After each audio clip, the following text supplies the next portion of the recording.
Welcome.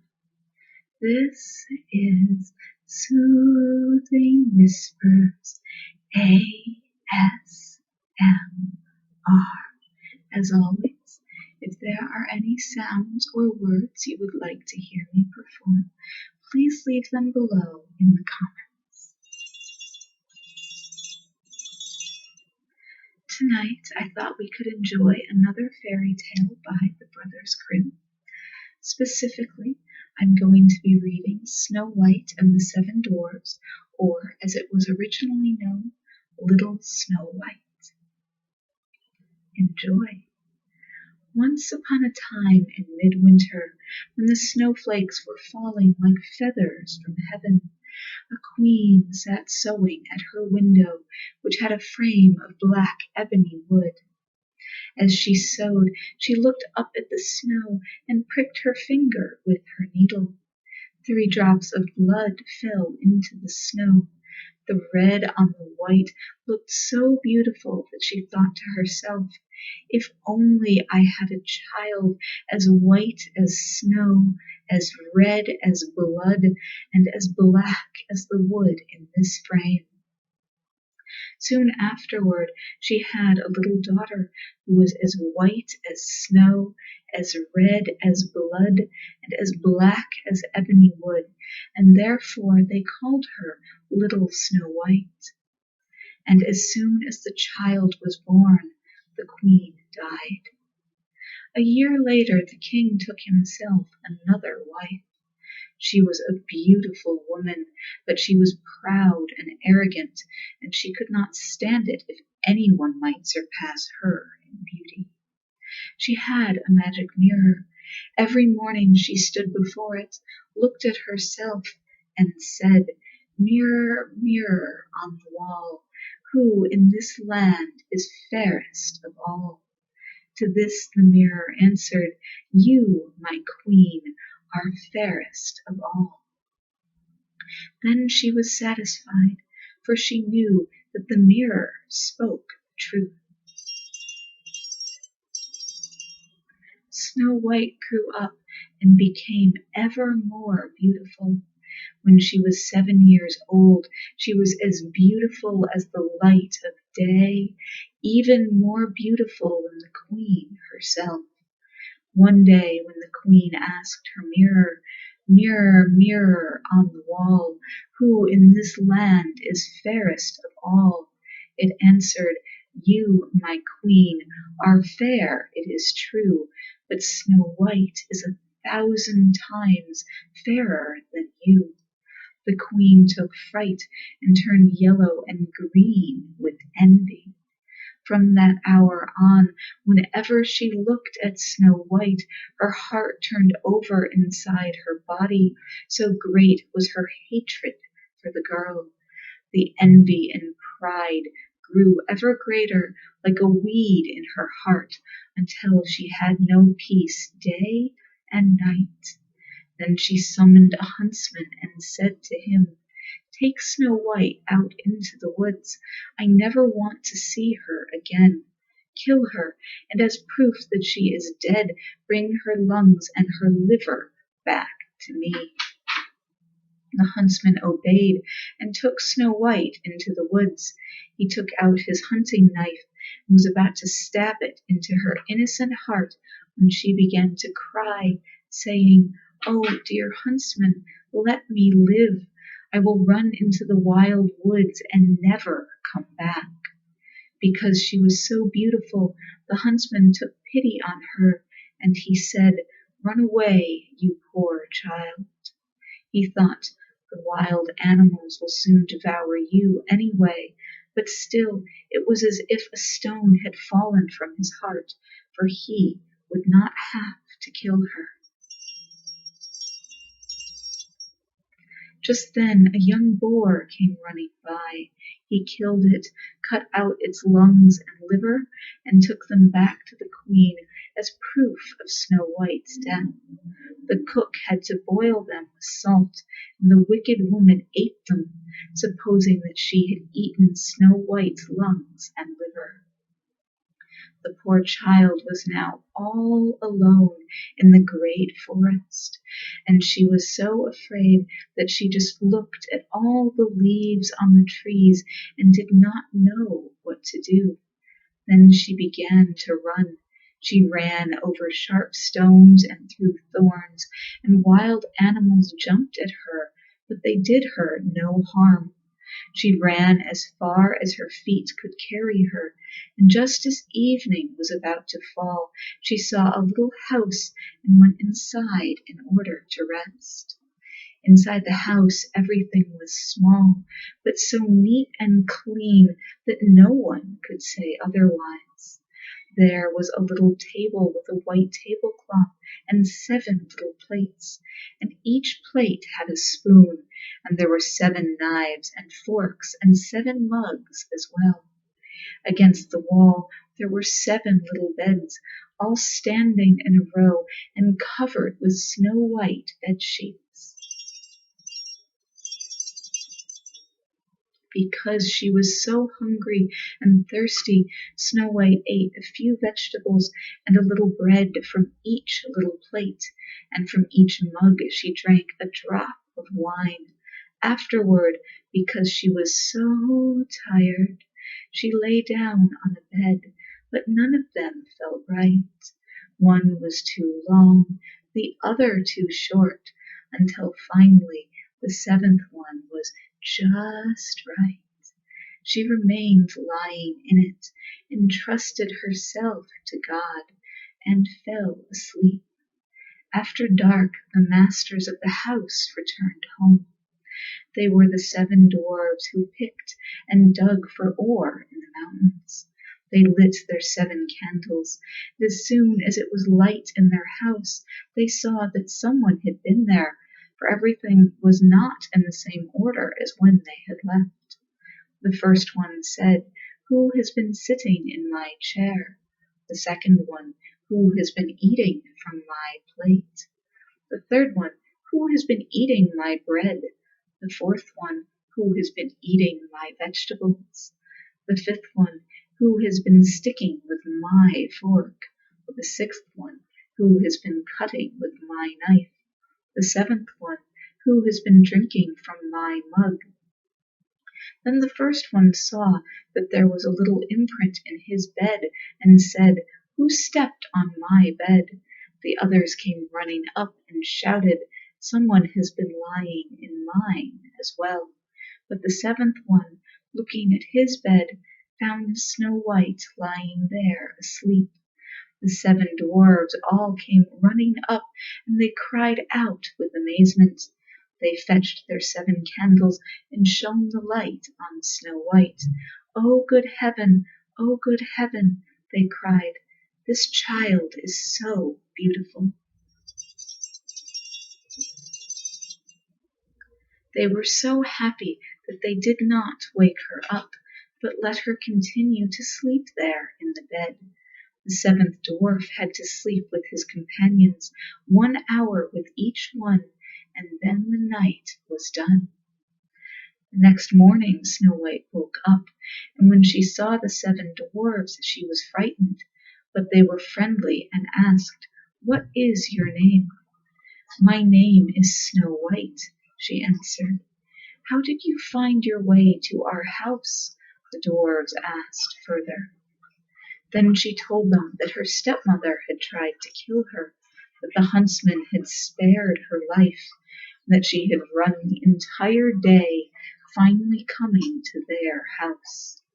The dwarf said, "If you will keep house for us, and cook, make beds, wash, sew, and knit, and keep everything clean and orderly, then you can stay with us, and you shall have everything that you want." "Yes," said Snow White, "yes, with all my heart." So she kept house for them.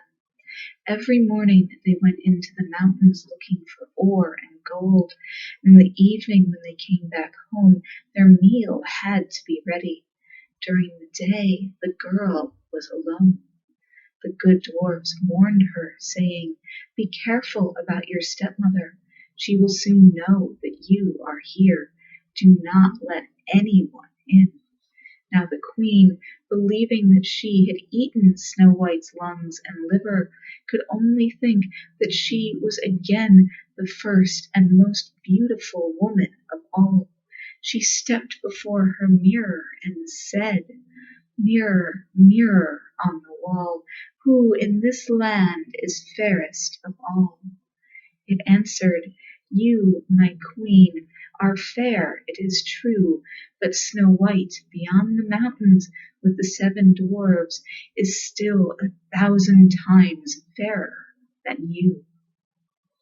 This startled the queen, for she knew that the mirror did not lie, and she realized that the huntsman had deceived her, that Snow White was still alive. Then she thought and thought again how she could kill Snow White, for as long as she was not the most beautiful woman in the entire land, her envy would give her no rest. At last she thought of something.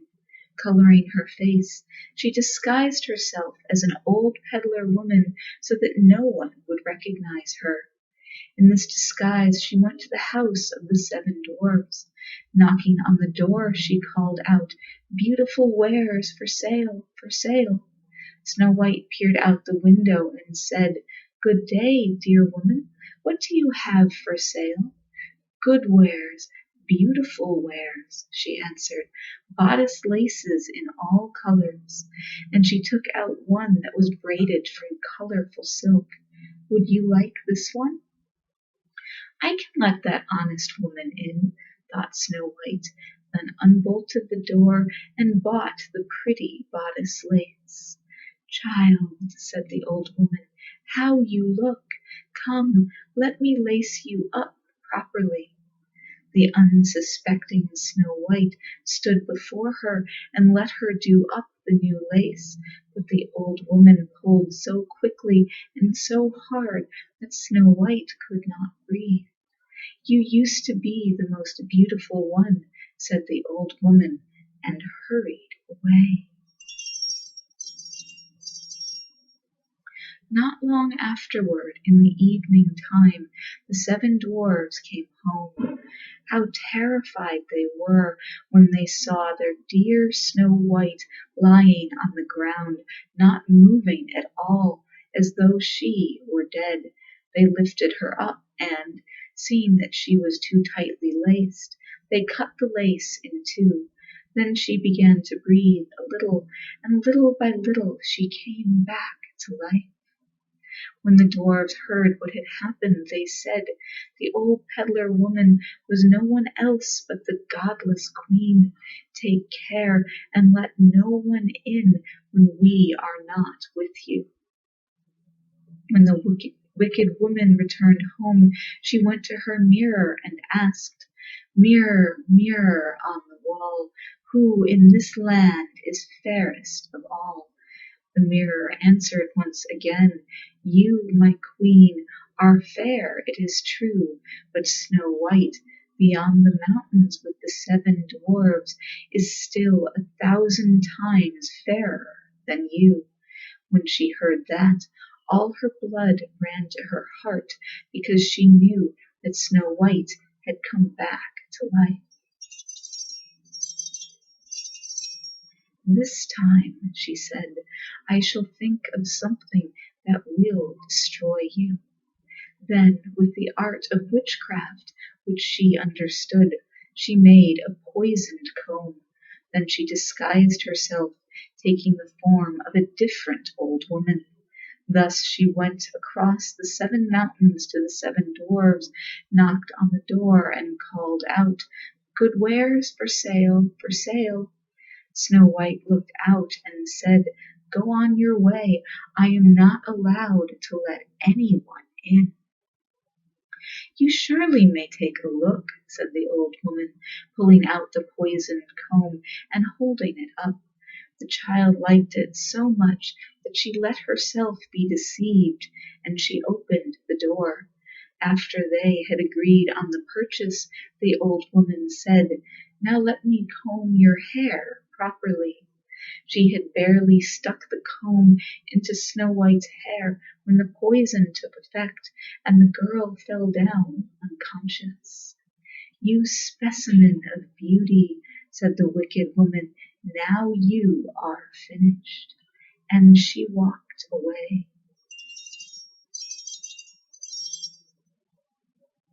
Fortunately, it was almost evening, and the 7 dwarfs came home. When they saw Snow White lying on the ground as if she were dead, they immediately suspected her stepmother. They examined her and found the poisoned comb. They had scarcely pulled it out when Snow White came back to herself again and told them what had happened. Once again they warned her to be on guard and not to open the door for anyone. Back at home, the queen stepped before her mirror and said, "Mirror, mirror on the wall, who in this land is fairest of all?" The mirror answered, "You, my queen, are fair, it is true, but Snow White, beyond the mountains with the 7 dwarfs, is still 1,000 times fairer than you." When the queen heard the mirror saying this, she shook and trembled with anger. "Snow White shall die," she shouted, "if it cost me my life." Then she went into her most secret room. No one else was allowed inside, and she made a poisoned apple. From the outside it was beautiful, white with red cheeks, and anyone who saw it would want it. But anyone who might eat a little piece of it would die. Then, coloring her face, she disguised herself as a peasant woman, and thus went across the 7 mountains to the 7 dwarfs. She knocked on the door. Snow White stuck her head out the window and said, "I am not allowed to let anyone in. The dwarfs have forbidden me to do so." "That is all right with me," answered the peasant woman. "I'll easily get rid of my apples. Here, I'll give you one of them." "No," said Snow White, "I cannot accept anything." "Are you afraid of poison?" asked the old woman. "Look, I'll cut the apple in two. You eat the red half, and I shall eat the white half." Now the apple had been so artfully made that only the red half was poisoned. Snow White longed for the beautiful apple, and when she saw that the peasant woman was eating part of it, she could no longer resist, and she stuck her hand out and she took the poisoned half. She barely had a bite in her mouth when she fell to the ground, dead. The queen looked at her with a gruesome stare, laughed loudly, and said, "White as snow, red as blood, black as ebony wood, this time the dwarfs cannot awaken you."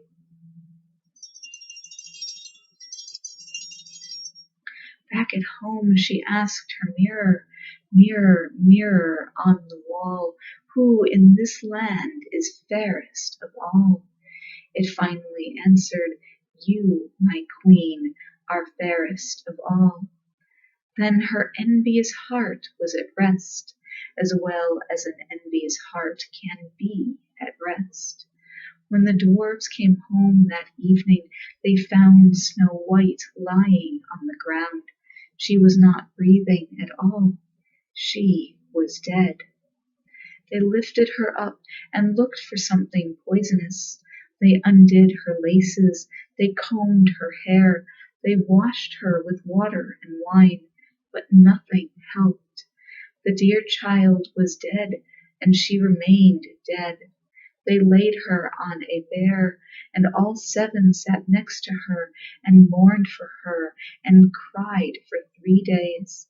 They were going to bury her, but she still looked as fresh as a living person and still had her beautiful red cheeks. They said, "We cannot bury her in the black earth," and they had a transparent glass coffin made so that she could be seen from all sides. They laid her inside, and with golden letters wrote on it her name and that she was a princess. Then they put the coffin outside on a mountain, and one of them always stayed with it and watched over her. The animals too came and mourned for Snow White, first an owl, then a raven, and finally a dove.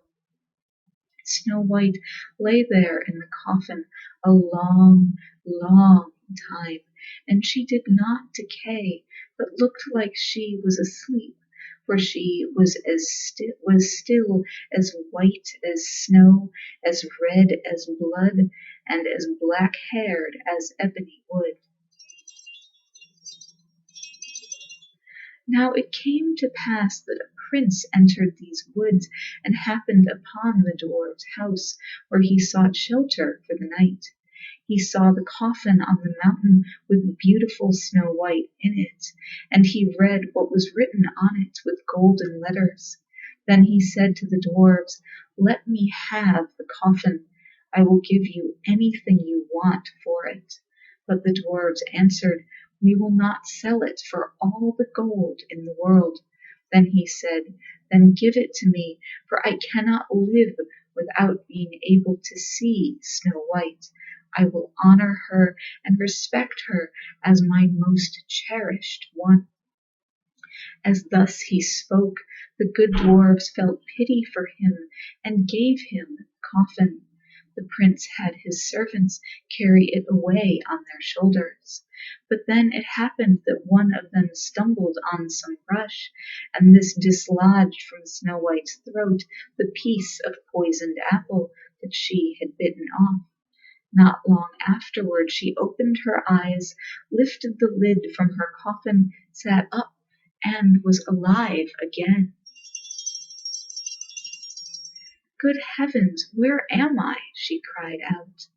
The prince said joyfully, "You are with me." He told her what had happened and then said, "I love you more than anything else in the world. Come with me to my father's castle. You shall become my wife." Snow White loved him, and she went with him. Their wedding was planned with great splendor and majesty. Snow White's godless stepmother was also invited to the feast. After putting on her beautiful clothes, she stepped before her mirror and said, "Mirror, mirror on the wall, who in this land is fairest of all?" The mirror answered, "You, my queen, are fair, it is true, but the young queen is 1,000 times fairer than you." The wicked woman uttered a curse, and she became so frightened that she did not know what to do. At first she did not want to go to the wedding, but she found no peace. She had to go and see the young queen. When she arrived, she recognized Snow White, and, terrorized, she could only stand there without moving. Then they put a pair of iron shoes into burning coals. They were brought forth with tongs and placed before her. She was forced to step into the red-hot shoes and dance until she fell down dead. And thus ends the tale of little Snow White.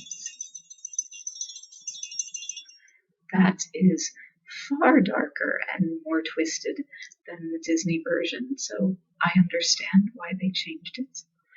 Snow White was a very, very disobedient little child, but I guess it all ended all right in the end. Unless you consider the fact that she was at most 8 when she got married, but it was a long time ago, maybe. All the old fairy tales are dark. That's what makes them fun.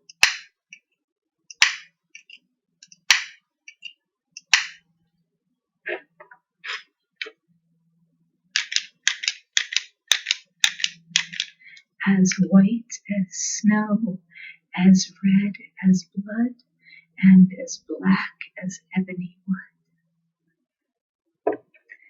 As always, I wish you a wonderful day and a wonderful night. Sweet dreams.